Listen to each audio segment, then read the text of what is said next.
మీరు కొత్తగా business start చేయాలనుకుంటున్నారా? మార్చ్ 16, 17 హైటెక్స్ లో ఫ్రాన్సెస్ ఇండియా బిగ్గెస్ట్ ఫ్రో ఎక్స్పో. మరి నేను మిమ్మల్ని అందరినీ అడిగేది ఒకటి, ఇంతటి దారుణంగా మోసం చేస్తా ఉన్న ఈ వ్యక్తులకు, ఇంతటి అన్యాయంగా మోసం చేస్తా ఉన్న ఈ వ్యక్తులకు, ఇలాంటి వ్యక్తులకు మనం మళ్ళీ వచ్చే ఎన్నికల్లో మళ్ళీ మనల్ని మోసం చేస్తూ, మళ్ళీ రంగురంగుల మేనిఫెస్టో అని చెప్పి పేర్లు చెబుతూ, మళ్ళీ మోసం చేసేందుకు ప్రతి ఇంటికి కూడా కేజీ బంగారం ఇస్తామని చెబుతూ, మళ్ళీ మోసం చేసేందుకు ప్రతి ఇంటికి బెంజ్ కారు కొనిస్తామని వాళ్ళు చెబుతూ, మళ్ళీ ఇలాంటి మోసాలన్నీ చేస్తూ, మళ్ళీ రంగురంగుల మేనిఫెస్టో వీళ్ళు ఇస్తే, ఇలాంటి మోసాలను నమ్మడం ధర్మమేనా, న్యాయమేనా అని అడుగుతా ఉన్నా. నేను ఆలోచన చేయమని అడుగుతా ఉన్నా. మీ బిడ్డకు చంద్రబాబు నాయుడు గారి ప్రభుత్వానికి తేడా గమనించమని అడుగుతా ఉన్నా.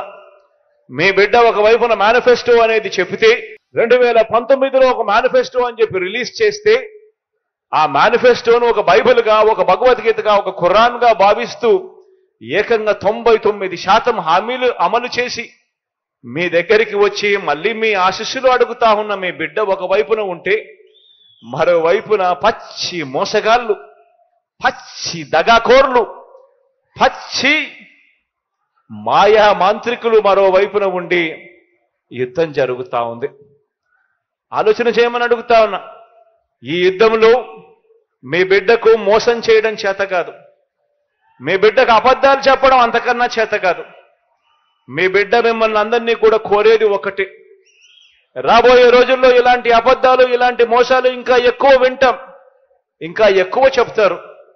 బహుశా మీ బిడ్డ ఇచ్చే మేనిఫెస్టో కన్నా ఇంకా రంగురంగులుగా వాళ్ళు మేనిఫెస్టో కూడా ఇస్తారు. కానీ మిమ్మల్ని అందరినీ కూడా ఒకటే నేను చెప్తా ఉన్నా, మీ ఇంట్లో మీకు మంచి జరిగిందా లేదా అన్నది మాత్రమే కొలమానంగా తీసుకోండి.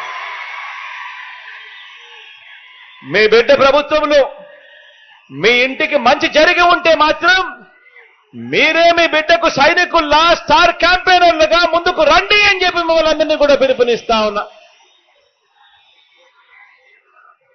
మోసం చేసిన వాళ్లకు, అబద్ధాలు చెప్పే వాళ్లకు గట్టి గుణపాఠం చెప్పే కార్యక్రమం ఒక్క నా అక్క చెల్లెమ్మల కుటుంబాలు మాత్రమే చేయగలుగుతాయి.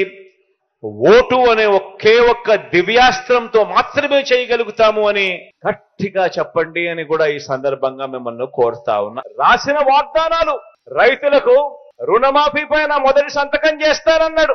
87,612 కోట్ల రూపాయల రైతుల రుణాలు మాఫీ చేస్తానని చెప్పి యగనామం పెట్టాడు. పొదుపు సంఘాల రుణాలు పూర్తిగా రద్దు చేస్తానన్నాడు. ఏకంగా 14,205 కోట్ల రూపాయలు నా అక్క చెల్లెమ్మలను అడ్డగోలుగా మోసం చేశాడు. మహిళా రక్షణకు ఉమెన్ ప్రొటెక్షన్ ఫోర్స్ ఏర్పాటు చేస్తామన్నారు. మహిళా రక్షణకు ఉమెన్ ప్రొటెక్షన్ ఫోర్స్ కథ దేవుడెరుగు.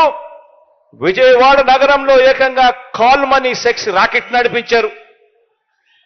ఆడబిడ్డ పుట్టిన వెంటనే మహాలక్ష్మి పథకం కింద 25,000 రూపాయలు ప్రతి అక్క చెల్లెమ్మ కుటుంబ ఖాతాల్లోకి వేస్తాను. ఆడపాప పుట్టిన వెంటనే అని చెప్పి వారి బ్యాంక్ అకౌంట్ లో డిపాజిట్ చేస్తాను అని మహాలక్ష్మి అనే పేరు పెట్టాడు. ఒక్కరికంటే ఒక్కరికైనా కూడా ఆడపిల్ల పుట్టినప్పుడు మీకు గాని, మీకు తెలిసిన వ్యక్తులకు గాని, మీకు తెలిసిన అక్క చెల్లెమ్మలకు గాని ఒక్కరికంటే ఒక్కరికైనా వాడు ఆడపిల్లలు పుట్టినప్పుడు 25,000 రూపాయలు వాళ్ళ బ్యాంక్ అకౌంట్ లోకి డిపాజిట్ చేసినాడా అని అడుగుతాను నేను. సుమన్ టీవీలో మీ పర్సనల్ అండ్ బిజినెస్ ప్రమోషన్స్ కోసం కింది నెంబర్కి కాంటాక్ట్ చేయండి.